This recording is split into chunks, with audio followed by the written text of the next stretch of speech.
Dominion is portrayed as you have victory, and victory means that you won, you got what you wanted, you got what you desired. However, dominion, it's not limited by what it looks like at the end. Dominion is not susceptible to the finale. God bless you. It is a pleasure to speak to your life. I want to tell you that God has great things planned for you, and that these are revealed through His Word. Therefore, I encourage you to prepare your heart and to prepare your mind to hear a powerful word spoken through Pastor Richard Torres. Let's listen. Thank you, Jesus. He's an amazing King. We're starting a new series today, Dominion.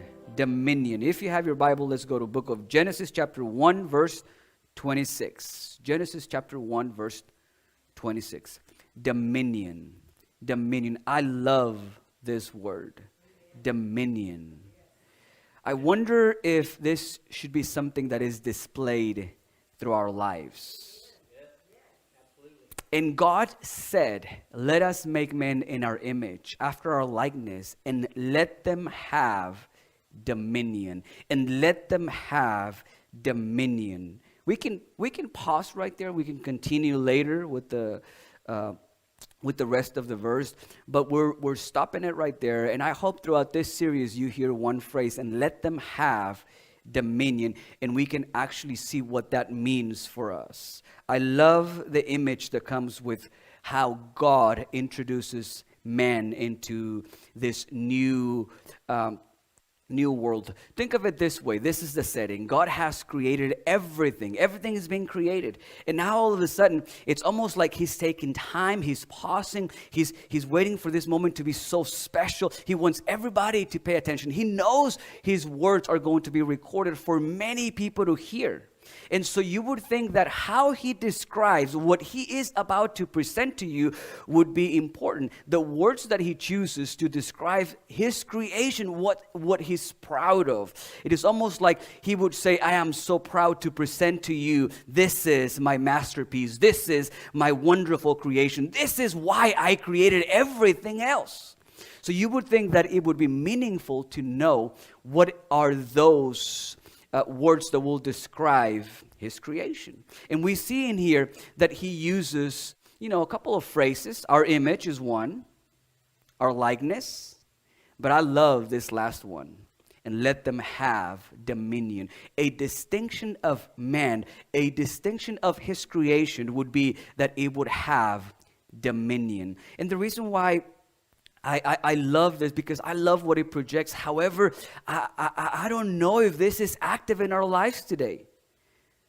I feel like we live our lives and I don't know if we experience dominion or not, based on how we react and how we see things happen in our lives. Are you here?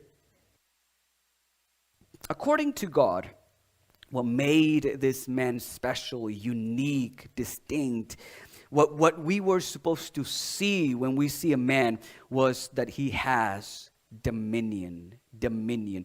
He could have used many other words that would be good words to describe man. However, He chose dominion. He didn't use the word intelligence. Let him have intelligence. Let him have power. Let him have authority. Let it have creativity. He used the word dominion. And we learned that dominion is an ends word, not a means to an ends word, like the other ones that I just described. Dominion, let me tell you, dominion is a practical and applicable thing still today. Do you believe it? Dominion is practical, or as practical and applicable today as it was when God spoke those words for the first time. So I want to share a few things on dominion and introduce to you what I believe God had in mind when He was describing man and saying, and let them have dominion. I want you to know that dominion is not limited to one scenario. Dominion is not limited to one scenario. And by that, I just mean that they were to have dominion just like you and I are to have dominion today. They had a garden to have dominion over. Right? They had a garden to have dominion over all the animals. Everything that they were surrounded with, they were to have dominion over. The things surrounding you, you are to have dominion over. It's no different. You see, it's not limited to their scenario. It is no different. The things that are surrounding you, you are to have dominions. They had animals that they had to express their dominion over. Thank God, we don't necessarily have to do that right now, especially if you live in the city. And I say that because you may be good with animals. I am not so good with animals. You see, when I was a little child, I was scared of a dog that attacked me, and I think because of that, oh, that sounds like a victim. Because of that, I grew up with this thing, that now when I see a dog approaching me, I'm praying inside. I'm saying, cute dog, you're so cute, but inside I'm actually shaking. He thinks I'm speaking in a friendly way. You see, I'm not good with animals. There was this one job that I was doing at a house. I had to go through the back, but when I was going through the back door, I realized that on top of the gate door in the back, there was a squirrel. And the squirrel was looking at me. And so as I was approaching, you would think that it would move.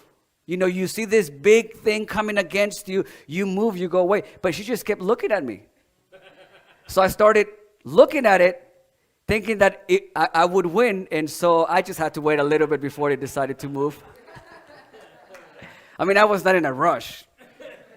And so anyways, they had to have dominion over the animals. I don't think I would be able to kill a deer or something. It's not something that I'd probably be good at expressing dominion over. And thank God for that. Amen. Thank God for cities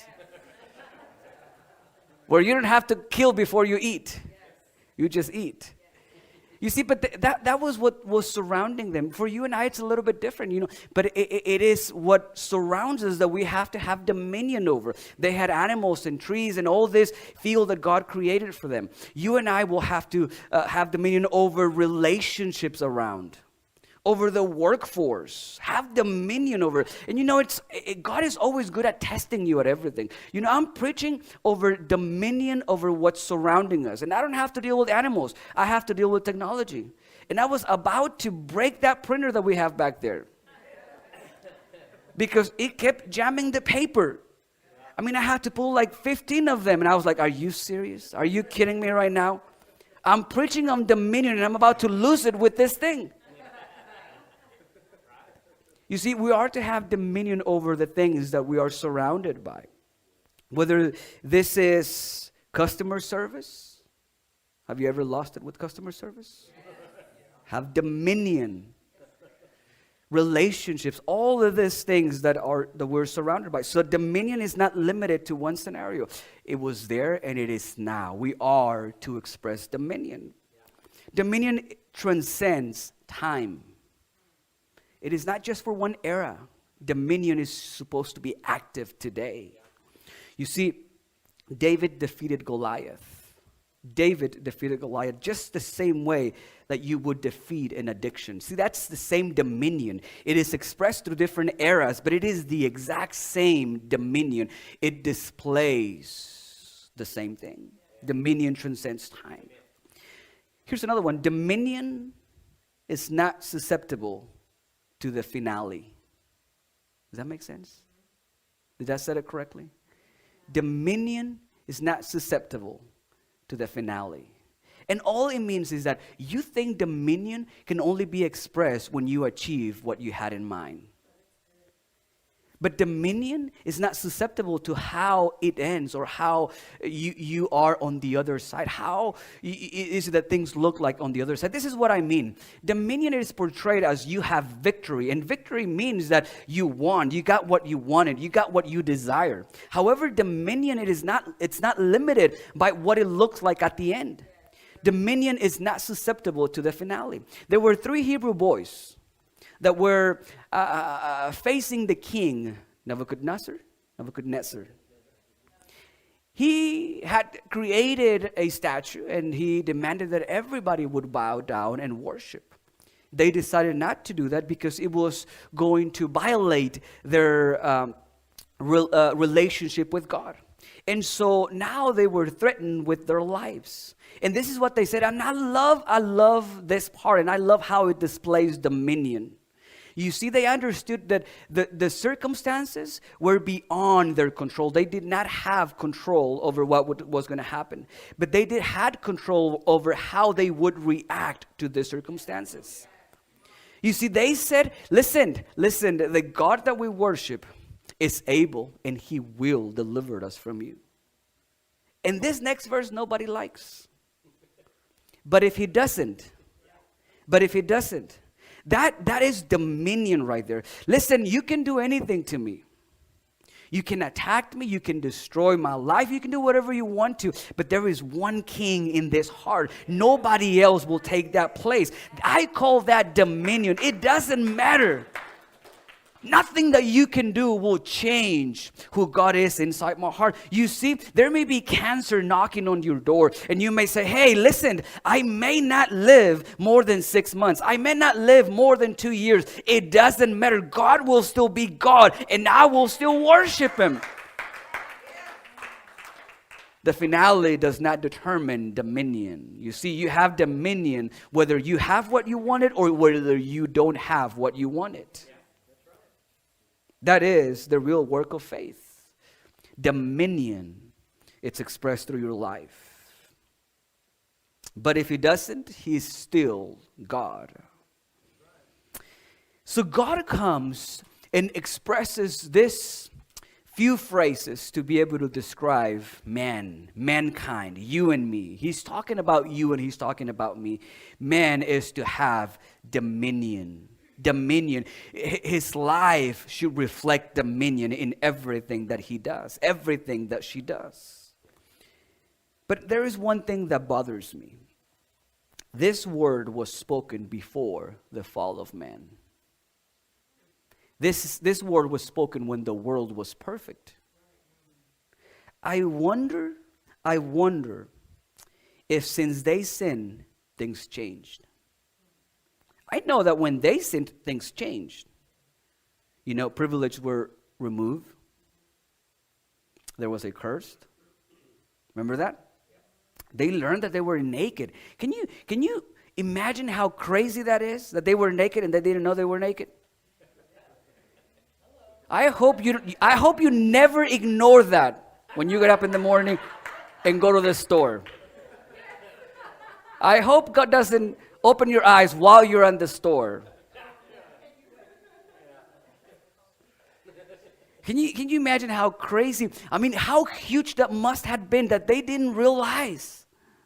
You know, we talk about our kids having that purity, and we don't want them to be exposed to things that it's not supposed to be for them because of that purity. Their eyes have not been open to those things.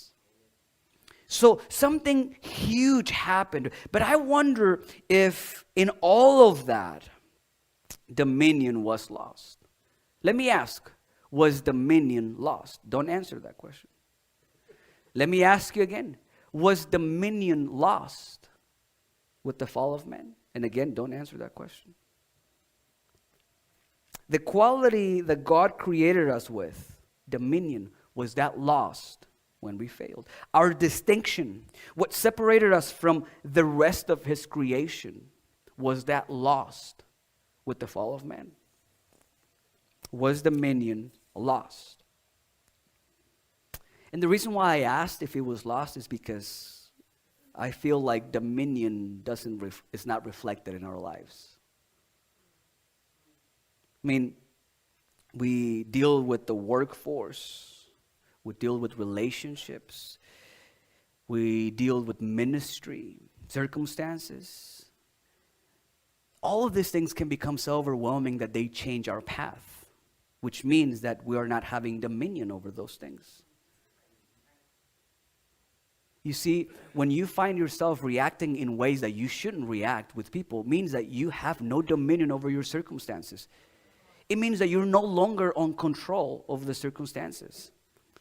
You see, when your beautiful wife comes to you and says something that you didn't want to hear, And you answer with, yes, my love, I love you. I'm so glad you said that. I was waiting for someone to correct it.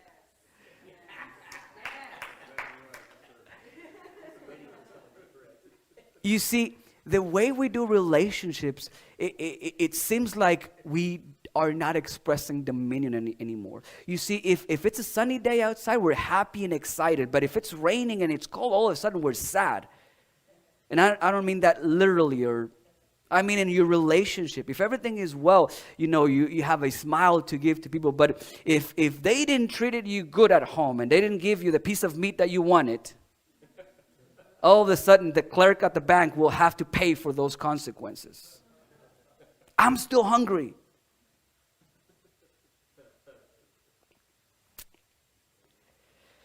You see, a rough life, circumstances will send us in the wrong path. That means no dominion. Was dominion lost? Don't answer that. And the reason why I say that is because it's a trick question. If you say yes, it makes everything else easier for you.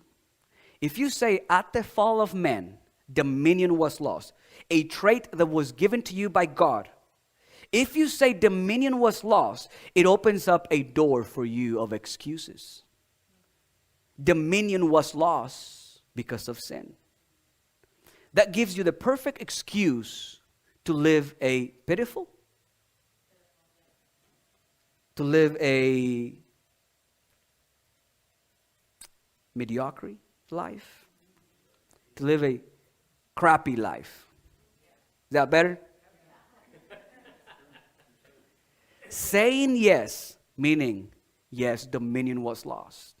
I want you to think, as I'm speaking, was dominion lost? It's a big deal. I know there was a lot of changes, a lot things changed in that moment. Was dominion lost?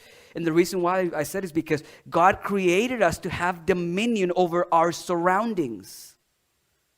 Was that lost with the fall of man?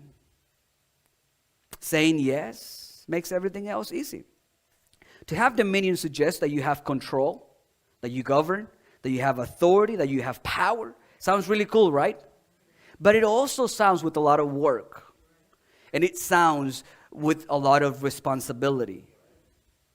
To say that dominion was lost is to say that you no longer have control. That means you're a victim. You see, you have no control of how you answer this person that mistreated you when you were looking for good quality customer service. You see, I had no control. He made me act that way because he was so rude. All I wanted was a burger and some fries. And the way he treated me was not cool.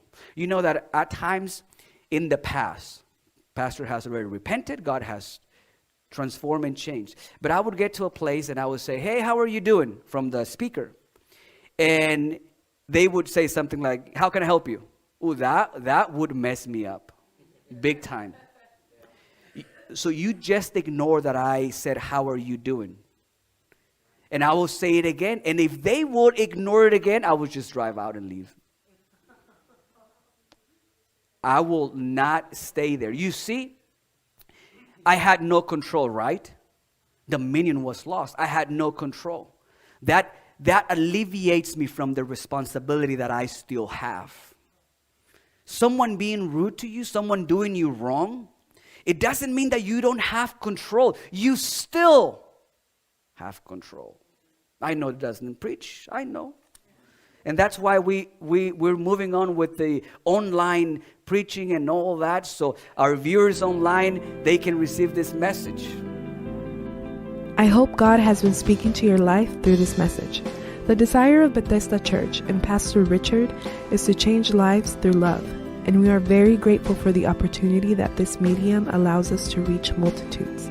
If you would like to continue listening to more messages from our pastor or to know more about this ministry, look for us online at mybethesda.org or on facebook.com/mybethesda. Thank you. Now we have a broad reach. So, was dominion lost? It makes it really easy for us. Dominion was lost. I have no control anymore. I have no control. I wonder if that was really God's design. Understanding and knowing how God knew the end from the beginning. I wonder if that had anything to do with why God chose that word to describe you and describe me. Let them have dominion. And let them have dominion. Was dominion lost? Dominion was never lost. Through the fall of man, dominion was never lost. And I know that may mess up your theology and all that stuff. So I hope that you give me an opportunity through the time that we have remaining to be able to answer that question or be able to share why I believe dominion was not lost. And I'll share 3 things to be able to answer that question. Dominion was not lost. That means that you acting the way that you act, it's fully your responsibility. If we say dominion was lost, then you have no responsibility. You are the result of the circumstances, and there is no responsibility on you. That would be nice, wouldn't it? Here's the first thing I want to share with you to be able to answer this question. Dominion is a choice. Dominion is a choice. Dominion is a choice. To have dominion means to govern, to rule, to be in control. Adam and Eve had dominion over everything, correct? They were created to have dominion over everything. Now, let's look at the scenario. It's them, the animals, the trees, a couple of rules from God, happy life, everything.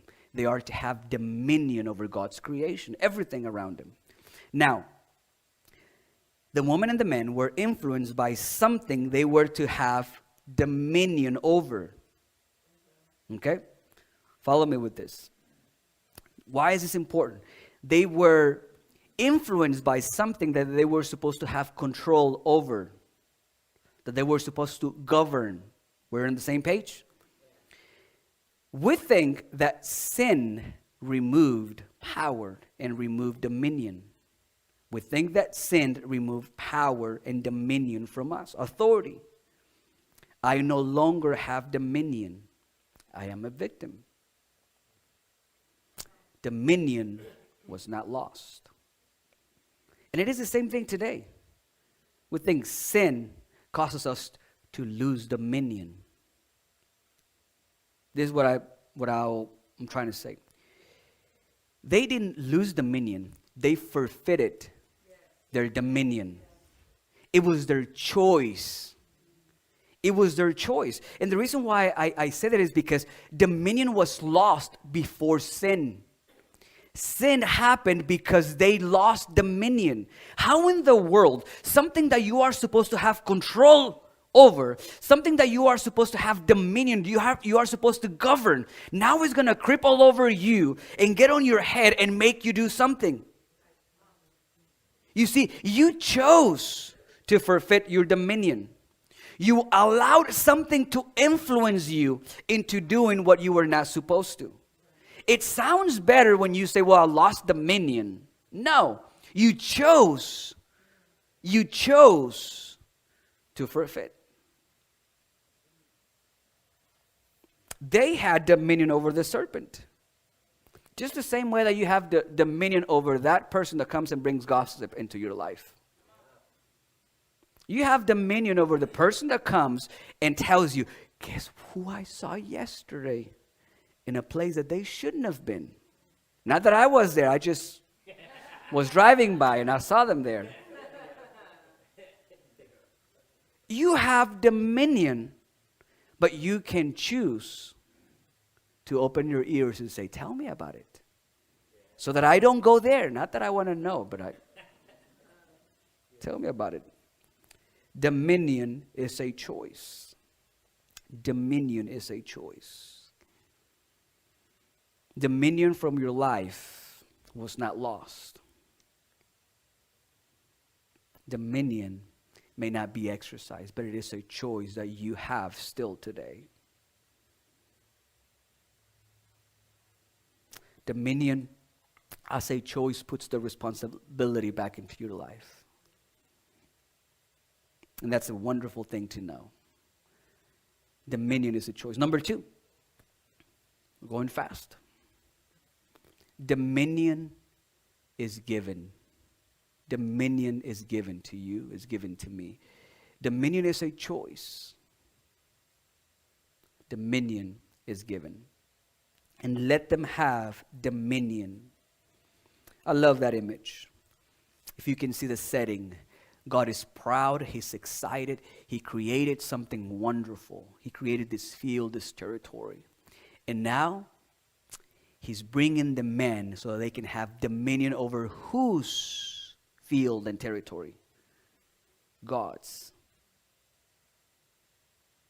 Right? Not the man. God created earth and everything therein it. And then He said, you have dominion over it. Dominion was given to them. I want you to see this image and listen to this. God created everything, a field for them to have dominion. That means that now He can allow you to have dominion, give you dominion over what He created. You think you own things, but all that there is that you have been given dominion over things. You own nothing. Pastor, have you seen my bank account? You own nothing. Everything belongs to God. That good-looking husband of yours, it's not yours. I thought I would hear more amens on that.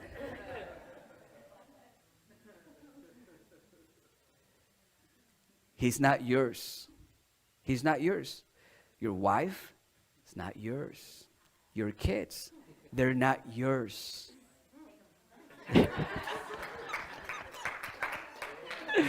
Well, that was fast.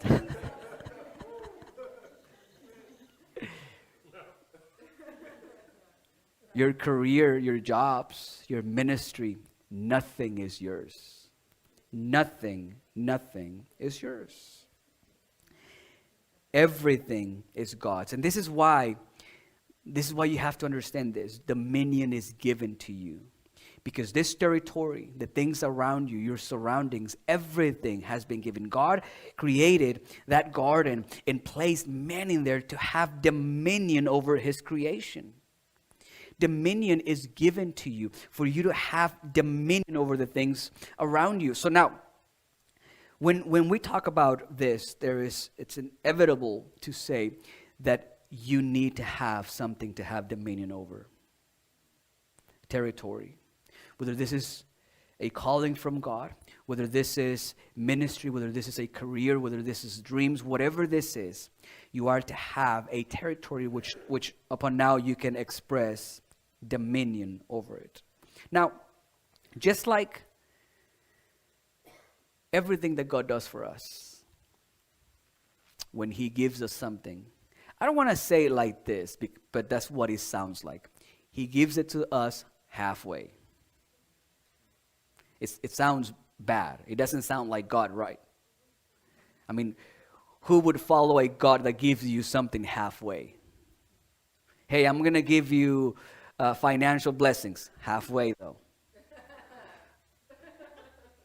I'm going to give you a wonderful husband. Halfway, though. The other one I'll work through the years. The other part. But the reality is that that's exactly how God does it. He said to the people of Israel, go and take that land that I have given you.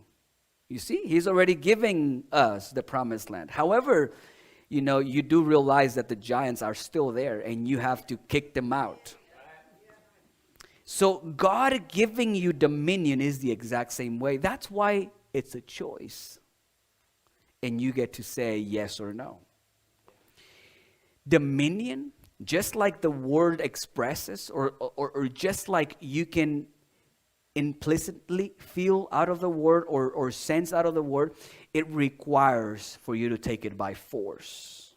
It requires for you to say, I'm taking this. It is mine. It belongs to me. So God created something and placed it before you so you can have dominion over it, which means that now you will go after, you will create what God has given you.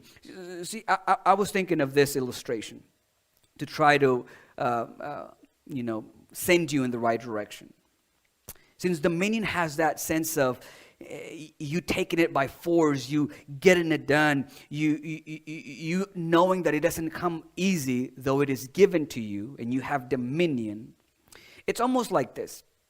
In their area, Adam and Eve, you know that they probably started experiencing cold weather, rain, and all these things, and they were supposed to have dominion. Do you think they just snap a finger, snap a finger, and something automatically happened? A house was built? No, dominion requires for them to now have the creativity. Hey, I have a need, and I need to now find a way to get my need taken place. Or do you think God just came from heaven and created them a beautiful looking house? No. They had to be creative to cut the trees down and to start putting something together. And guess what? They tried one time and another time until it was perfected. Dominion doesn't mean that things come easy for you just because God has given you dominion. It means that you are now creative, now that you spend time, that you work hard, but you get where you need to be. And you conquer the things that you need. Dominion is given to you. But you have to work. You have to be creative. You have to try one time and another time. At times you have to take a break and come back again. But dominion has been given to you. I wonder if you doubt whether you can or not. That's what I hope you get out of this. Dominion has been given to you. You have the ability. It is inside of you. It is a trait that did not stop or was not removed with the fall of man. Amen? Dominion. And the last one, dominion is not circumstantial. Dominion is not circumstantial. And I'm actually closing with this one. Dominion is not circumstantial. Romans chapter 6, verse 14. Romans chapter 6, verse 14.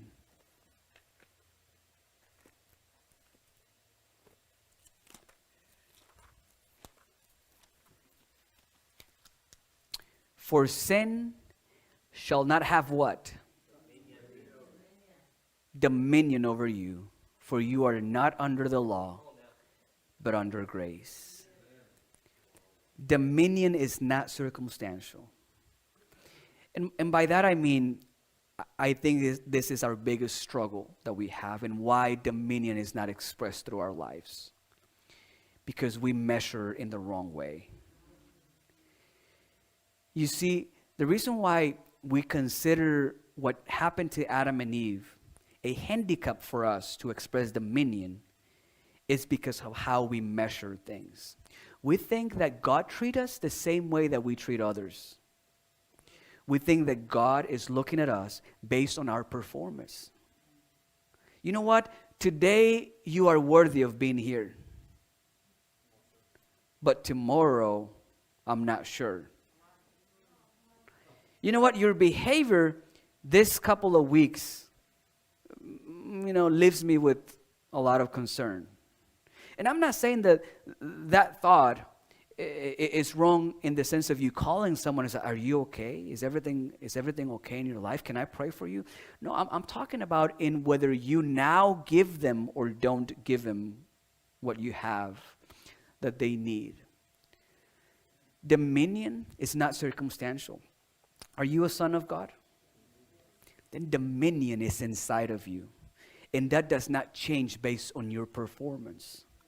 Our perception of who we are and the value in our life changes based on how we do. I'm telling you, when I feel that God has used me delivering a message, man, I don't know how I fit in the road as I'm driving. I feel like when I'm walking into the restaurant, there is a red carpet there and the doors automatically open. This is how I feel like I'm walking in. Yes, I feel like there is someone singing out there, voices, and as I'm eating, there are trumpets. When I feel that I deliver a message just the way that I thought it should go, I feel dominion all over my life. I feel. Dominion is not circumstantial. You see, I walk like if I can do things based on my performance. But what happens when the other thing comes? What happens when I feel like I didn't do what I was supposed to do, and I didn't deliver the message what I was supposed to, and I didn't pray how I was supposed to pray, and I didn't seek God how I was supposed to pray, and I didn't feel revelation the way that I was supposed to feel it? What happens then? Now I have to have my wife carry me to the car. I mean, not physically. Don't picture that, please. I mean, spiritually. I have to have her tell me that I am the pastor of the church, that God called me, that He knows that He's doing something. And now someone has to come and lift me up. Why?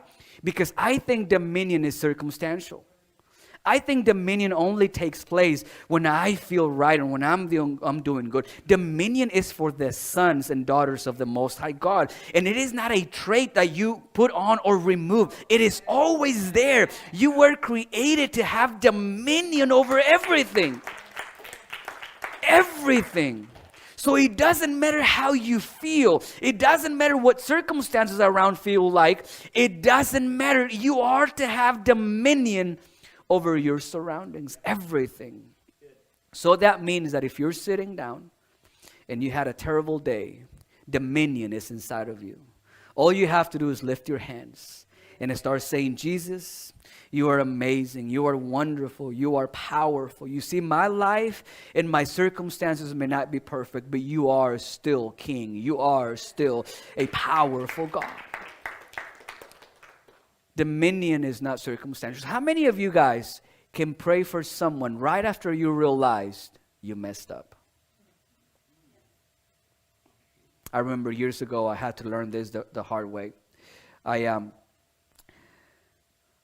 was acting a little bit irrational with my wife. A little bit, very tiny, like you can't even see it. Like it's just like it's like not even there, you know. It was.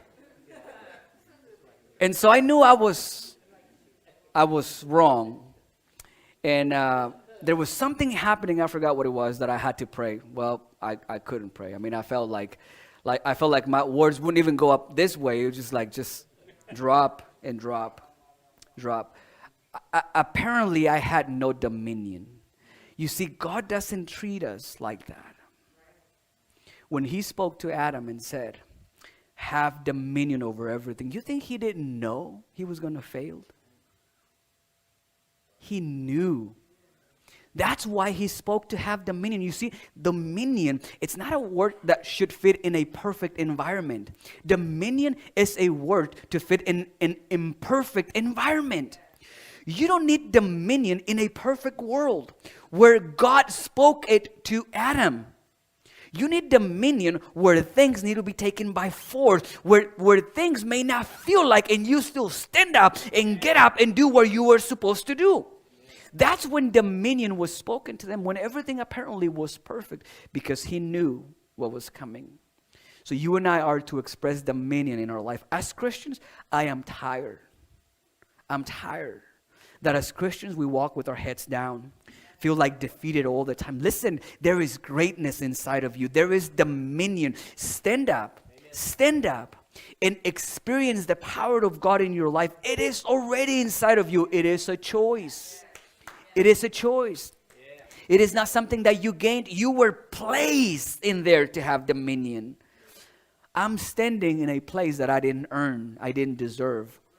I was giving a territory, a dominion. You were giving a territory, dreams, goals, all of these things you were giving so that you can now express your dominion. Listen, dominion is a choice. It's a choice. Stop blaming Adam. Stop blaming him. Listen, he had a choice and he made his. Just the same way that you make your choice every single day, whether to forfeit dominion or not. Everything that comes against you, that God created, was created for you to have dominion over. Dominion is a choice. Dominion is given, and dominion is not circumstantial. Will you please stand? I hope you have enjoyed this message. And if one day you're in the Dallas-Fort Worth area and would like to visit, our address is 71001 Airport Freeway, Richland Hills, Texas, 76118. We would love to meet you. If you have any requests and would like for us to pray for you, you can call us at 817-427-0010 and leave a voice message. Contact us and let us know your comments. Once again, you can give us a call at 817-427-0010 or write us an email to info@mybethesda.org.